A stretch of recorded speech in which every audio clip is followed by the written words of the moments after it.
یعنی وہ بدگمانی کے اندر چلے جاؤ گے. تو پھر جب ایک مرتبہ کسی کو بدگمانی پیدا ہو جاتی ہے نا، پھر وہ اس کے بارے میں حسن نظر رکھنا بہت مشکل ہو جاتا ہے. یعنی بڑھتا ہی جاتا ہے، بڑھتا ہی جاتا ہے. اور یہ قدرتی بات ہے کہ جب انسان کسی کے بارے میں بدگمانی کرتا ہے نا تو اس کے افعال ایسے نظر آتے ہیں.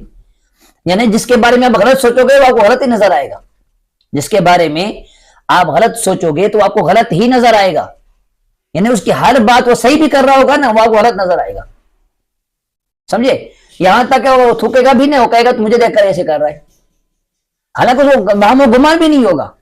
اتنی یہ چیز انسان کو تباہ و برباد کرتی ہے. تو اللہ نے ایمان والوں کو بچنے کا حکم دیا ہے کہ بدگمانی سے بچو، بہت سارے گمان کرنے سے بچو. یہ جو غلط سوچتے نگیٹو سوچتے اس سے بچو.